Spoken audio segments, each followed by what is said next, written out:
par force, ni par puissance, mais par ton esprit. Envoie ton esprit, ni par force, ni par puissance, mais par ton esprit. Envoie ton esprit.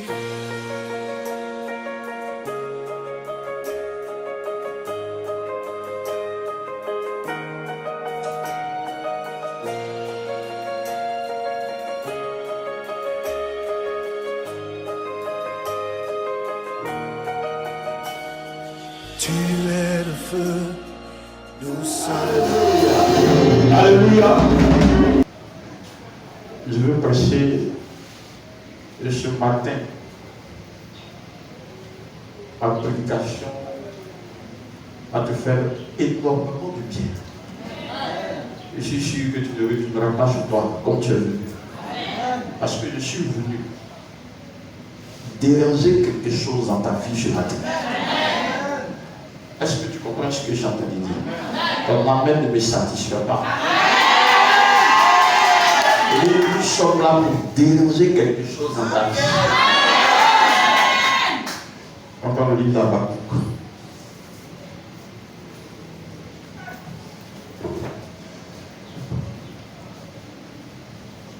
Habakkuk, chapitre 2.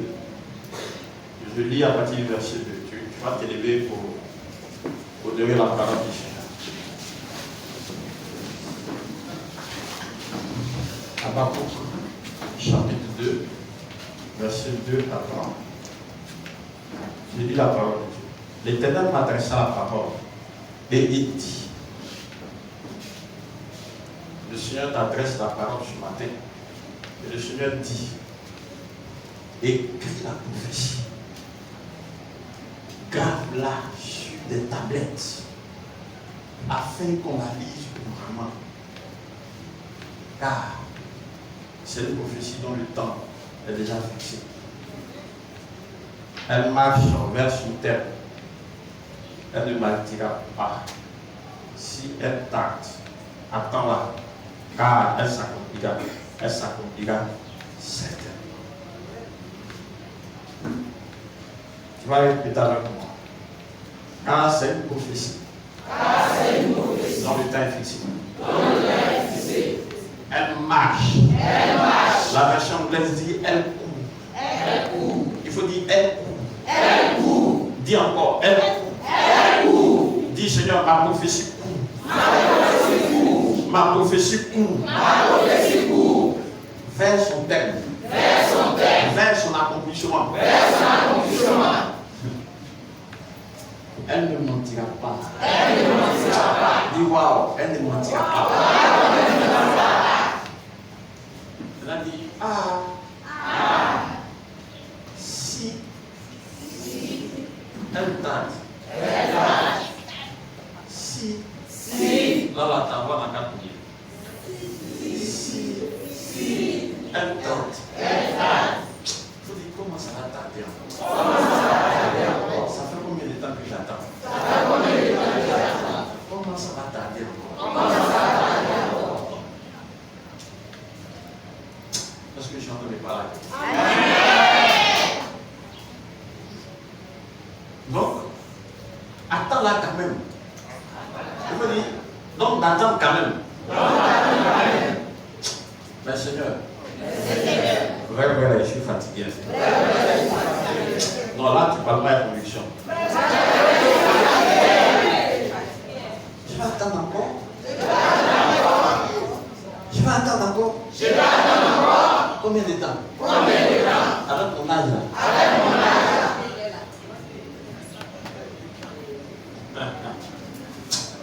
Oh, je vois quelqu'un qui est déjà énervé. Oh yes! Quand la parole dit tu vas attendre encore, je vois quelqu'un qui est déjà énervé. Je vois quelqu'un qui n'est plus prêt à attendre.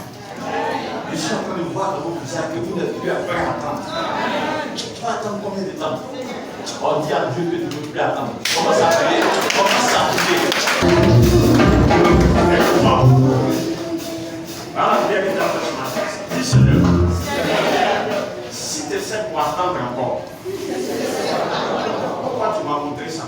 Tu m'as montré si je vois, je vais prendre. Tu me dis d'attendre. Seigneur, tu sais que je ne suis pas patient. Je veux posséder ce que tu m'as donné. Je le veux. Cette année même. Pas l'année prochaine. Non, je dis cette année. Cette année.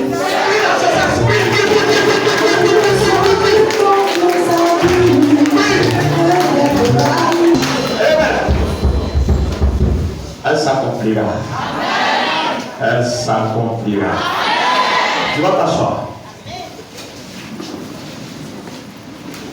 Habakkuk, quel prophète qui a rédigé le livre d'Habakkuk dans les années 627 avant Jésus-Christ. Le but du livre d'Habakkuk, c'est de montrer que Dieu a le contrôle de tout et Dieu contrôle ta vie. Le verset clé du livre d'Habakkuk, c'est tout dans Habakkuk chapitre 3, verset 2, où il dit: l'Éternel, j'ai entendu ce que tu as annoncé. Je suis saisi de crainte. Accomplis ton œuvre dans le cours des années. Dis Seigneur, accomplis ton œuvre dans le cours de cette année sur ma vie. Oh, tu ne parles pas avec conviction. Oui, c'est pour ça qu'on parle. Éternel, dans le cours de cette année, fais-moi connaître ta volonté. Fais-moi connaître ta volonté. Très bien. Écoutez très bien. Si vous avez des sujets de préoccupation, des questions, il y a des choses que vous ne comprenez pas dans vos vies, faites comme Habakkuk. Il s'est directement adressé à Dieu. Il a posé des questions à Dieu. Il dit: je ne comprends pas. Pourquoi c'est comme ça? Après avoir trouvé des réponses, il a terminé par une prière exprimant sa foi. Les gens d'Habakkuk devaient nous encourager lorsque nous luttons pour passer du doute à la foi. Nous n'avons pas à avoir peur de poser des questions au Seigneur. Le problème, ce n'est pas Dieu et sa manière d'agir, c'est notre compréhension limitée. Quand vous prenez le premier livre d'Habakkuk, le premier chapitre, le verset 1, Habakkuk dit: Seigneur, jusqu'à quand, Éternel, vais-je crier à toi? Habakkuk est fatigué. Il est fatigué. Au lieu de faire parler à quelqu'un, de jalouser quelqu'un, Habakkuk n'est pas dans ça. Il va te dire quelque chose. Quelque chose, ce que tu vas faire, tu ne pourras rien contre ceux qui te persécutent. Pourquoi? Ce que toi tu as là, ce que eux ils ont là, ça dépasse pour toi là. Ça ne va pas les empêcher de te persécuter. Habakkuk ne s'en prend pas à l'homme. Il dit: Dieu, c'est toi qui m'as créé, c'est toi qui m'as mis sur terre. Jusqu'à quand moi je vais continuer à crier? Jusqu'à quand je vais jeûner? Jusqu'à quand je vais me battre pour conserver le peu que j'ai eu? Au lieu de t'éterniser, de serrer ton visage, est-ce que tu as fait comme Habakkuk? Il dit: jusqu'à quand je vais continuer à crier? Jusqu'à quand je vais me cacher pour pleurer dans le temps? Jusqu'à quand je vais faire des jeûnes? Jeûne d'Abraham, Esther, jeûne de Lisée sur le mont, tu as fait jusqu'à le vent même te jette. Tu n'as plus de réponse.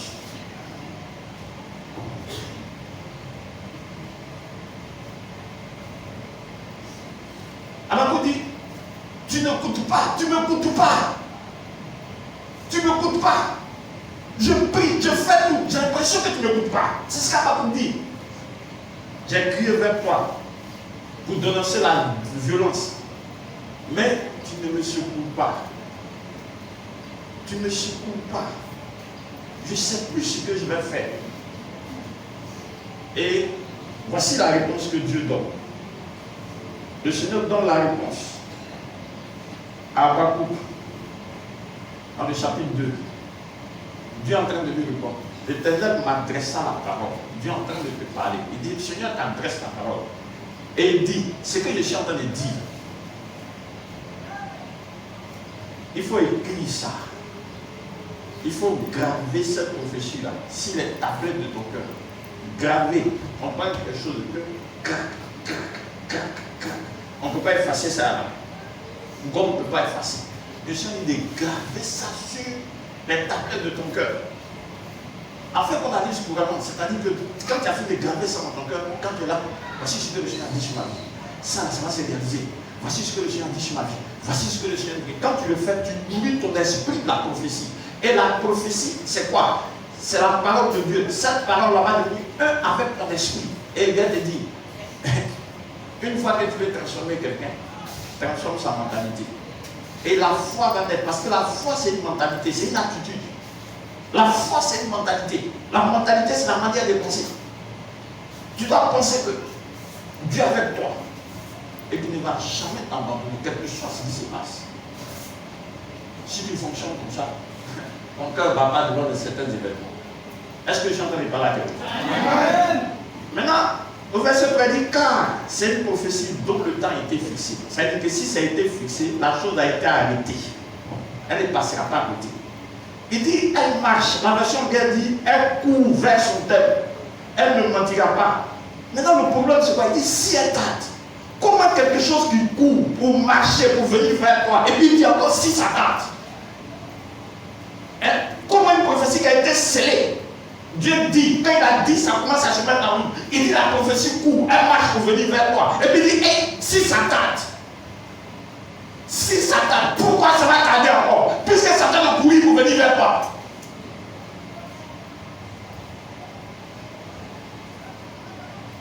Pourquoi elle tarde? Hein? Cette prophétie peut tarder. Ça dépend de ton attitude. Mais hier, quand j'enseignais mes enfants sur le thème, il n'a pas pris la première attitude parce que moi, je parlais à des gens mûrs. Je prends la première attitude. La prophétie marche, elle court, elle vient vers toi. Je déclare la prophétie sur le Fils. La prophétie vient. Elle court, elle vient ici. Tu seras élevé. Dieu va faire tant. Là, il dit, oh, ça l'a toujours dit ça. Toujours il entend ça. Au lieu d'embrasser la prophétie, tu dis des choses, la prophétie est venue. On va faire tout moi la prophétie. Tu es là. Ça, toujours on me dit ça. Même hier, il y a quelqu'un qui m'a dit ça. Et moi, mais il ne sait même pas, ça là, c'est pas vrai. Dans la prophétie, elle a écran. Comme tu ne l'as pas accueilli, la prophétie est dans les places. Maintenant, ça c'est le premier fait. Le deuxième fait, le Seigneur dit, il a déclaré quelque chose, et puis il dit encore si elle tarde. Donc si la prophétie tarde, la plupart du temps, il y a quelque chose qui retient cette prophétie. Il y a quelque chose qui retient cette prophétie. Et ça, c'est le malin. Voilà quand je suis en train de te prévenir. Il peut y avoir des obstacles. Si elle tarde, il faut rester tranquille. Sois fort, n'abandonne pas. Certainement, elle va se réaliser. Mais, si elle tarde, je suis venu te dire que je suis fatigué de te voir attendre. Et il y a des gens comme Jacob. Comment pour marier une femme, quelqu'un va aller travailler 14 ans? Comment toi, pour faire un enfant, tu dois prier jusqu'à 65 ans. Voilà, il y a un tel là. Ah. Si tu viens t'asseoir là, tu vois, il y a deux personnes qui vont rentrer. Hein? Enfin, d'ici 3 mois, ils vont enlever pour jeter. Ils vont enlever pour jeter dans la poubelle. Toi, tu es là. Tu vois, le Seigneur dit, je te donne. Tu vois Samson, tu vois tout, mais la chose n'arrive jamais. Mais c'est qu'il y a quelqu'un qui retire cette prophétie. Hein? Comment Jacob, quelqu'un sans travailler 14 mois, il ne peut pas faire ça. Sérieusement. Mais après que je lis, mais Jacob a été envoûté. Son beau-père, c'est un sorcier. Si toi tu dois donner une femme dans la nuit, toi tu ne vas pas voir son visage. Même s'il n'y a pas de là-bas, il y a quand même quelque chose, bougie. Il a regardé la femme, il n'a même pas été capable de la reconnaître parce qu'il a été envoûté. Il a été envoûté. Je suis en train de déclarer à quelqu'un ce matin que le temps est venu où tu dois te lever. Si ton mariage tarde, c'est qu'il y a quelqu'un qui attend de bloquer ça. Mais comment tu peux remarquer ça? Tu fais tout, tu as un bon comportement. Tu es poli, tout le monde dit que tu es bien, mais personne ne veut te marier. C'est qu'il y a quelque chose qui ne va pas. Ne dis pas non. Avec le temps, ça va aller. Chaque temps, Dieu a le temps pour toutes choses. Les choses sont prévues, ça va aller. Tu as quel âge? Tu risques d'avoir ta chose là. Et puis tu fais 2 jours sur la terre, puis tu es mort, puis on t'enterre. La maison que toi tu as vue, Dieu t'a dit de donner une maison. Tu ne fais pas ta chambre, tu as fait de construire une maison. Tu ne vas même pas dormir dedans. Et puis tu vas mourir. Donc quand Dieu dit qu'il va te donner une maison, c'est pourquoi? C'est pas pour dormir, non? Tu es parti à l'école, tu as des diplômes. Tu dis, tu fais tout ce que tu dois faire. Tu ne travailles pas. Et puis tu es là, Dieu va faire, Dieu va faire. Quand ton âge va passer, on voit quel concours tu vas passer encore comme ça.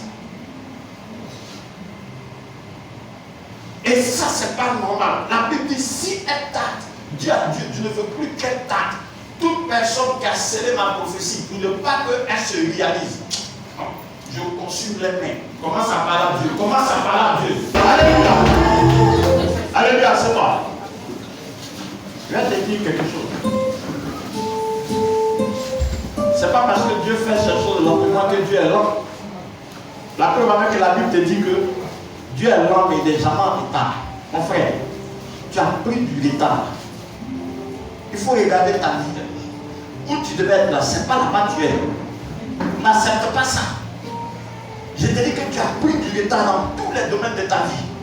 Et je suis venu t'annoncer ce matin que ce retard-là sera brisé. Non. Je te dis que c'est un esprit encore qui te retient. Et cet esprit-là a tout le droit de te retenir. Refuse ça. Comment le Seigneur peut dire, la prophétie marche, elle court pour venir vers toi, puis il dit encore si ça tente. Comment quelque chose qui a train de courir vers toi va venir en retard? Regardez le livre de Luc, chapitre 11.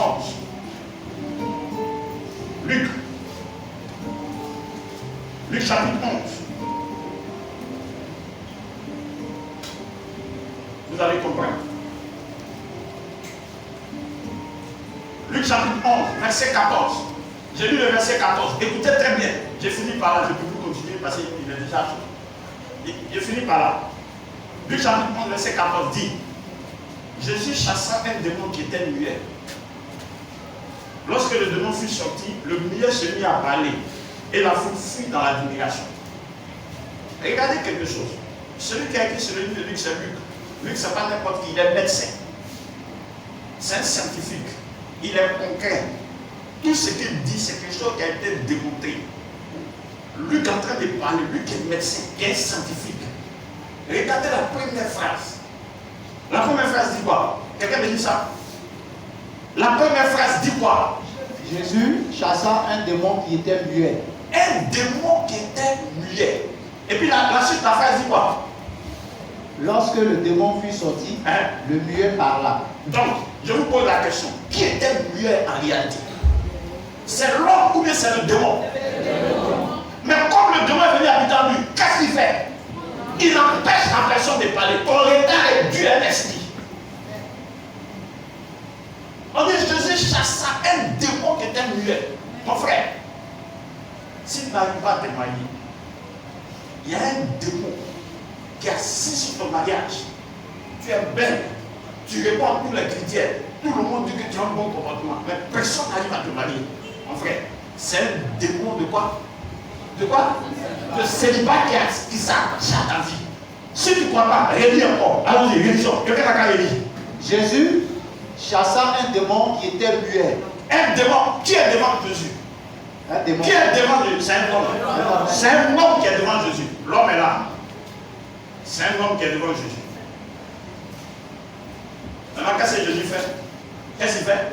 La Bible quoi? Il chasse le démon muet. Donc, c'est le démon qui est muet là. C'est lui qui a rendu l'homme muet. C'est-à-dire qu'en réalité, l'homme n'est pas muet. En réalité, il n'est pas muet. Mais qu'est-ce qu'il le rend muet? cet esprit. On dit quoi? Continue. Il chassa. Lorsque le démon fut sorti, Lorsque le démon fut sorti, le muet parla. le muet parla. Lorsque ce démon qui assis sur tes finances sera chassé, tes finances seront boostées. Lorsque le démon qui est assis sur ton concours sera terrassé, il dit tu vas te terrasser même. Quand nous sommes en train de parler comme ça, il y a des monuments. La délivrance, un pasteur qui ne peut pas faire délivrance, mon frère, il faut douter de son appel. Jésus, même qu'on appelle, il fait délivrance, il chasse le démon. Et toi, tu vas venir dire, un pasteur qui va venir dire, non, chasser les démons, ça c'est passé, entrer ici. De quoi tu parles? Parce que Jésus est mort à la croix, il a dit tout est accompli, il a pris les démons, lui-même il est venu. La Bible dit, il chasse les démons. Voici les miracles qui accompagneront ceux qui auront cru. Ils chasseront les démons. Ils chasseront. Ça, c'est la première mission que Jésus nous donne en tant qu'enfant de Dieu. Quand tu es né tout de suite, là, ton rôle, c'est de chasser les démons. Et puis, toi, tu as dit, bon, les évangéliques, et ils aiment trop combattre, rentrer ici. De quoi tu parles? De quoi tu parles ce matin? Tu vas identifier le retard qui est sur ta vie. Ne laisse plus de chance au diable. Mon frère, ce n'est pas ton camarade. La Bible dit quoi? Il est venu pour détruire, pour voler, dérober, anéantir tout ce que Dieu veut faire pour toi. Le retard que tu as accusé, quand tu vois où tu es arrivé, c'est pas là-bas que tu devais être. Hein? C'est qu'il y a un démon qui est assis sur ta vie. Tu dois mener ce combat. Pourquoi? La destinée de tes enfants dépend. La destinée des enfants de tes enfants dépend. Donc ne joue pas avec ce genre de choses. Lève-toi, identifie un domaine de ta vie dans lequel tu sais que le diable, c'est un démon qui est assis là. Et comme Jésus a chassé le démon mieux que l'homme parle, si le démon qui est assis, si cette partie de ta vie est chassée, je déclare ce matin que tu vas parler, et tu vas parler, tu vas dire des choses, et ta vie va passer. Commence à prier, commence à prier, commence à prier, commence à prier. Alléluia. Frère, tu vas à la maison avec ça. Jésus n'a pas prié. Il n'a pas prié. Il a chassé le démon qui rendait le gars muet. C'est tout. Frère, les choses doivent changer. Prends ta destinée en main. Il y a des choses que tu ne comprends pas. Mais le temps est venu de les comprendre. Ne te laisse plus malmener par le diable. Ne te laisse plus. Comment quelqu'un va aller à l'école jusqu'à... Il a eu tous ses diplômes et puis il a assis. Hein? Il y a des gens qui viennent, ils passent facilement. Pour avoir une chose, tu vas faire 15 ans, 10 ans en train de prier. Et tu trouves que c'est normal? Non. Je déclare ce matin que ça, ce n'est pas ta portion. Au nom de Jésus. Déclare au nom de Jésus que tous les démons qui sont assis sur ma destinée, les démons de retard, s'en fout que je parle. Parlez-les, parlez-les.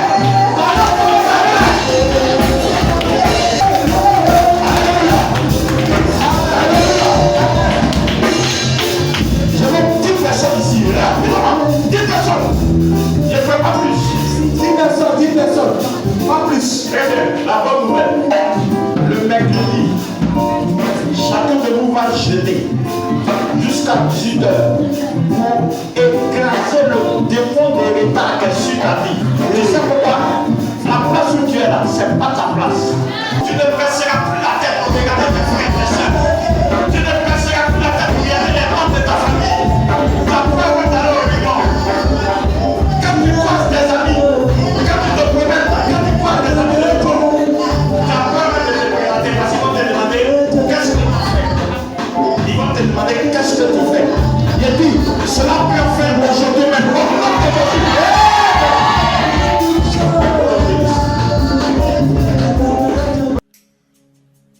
Ni par force, ni par puissance, mais par ton esprit. Envoie ton esprit, ni par force, ni par puissance, mais par ton esprit. Envoie ton esprit.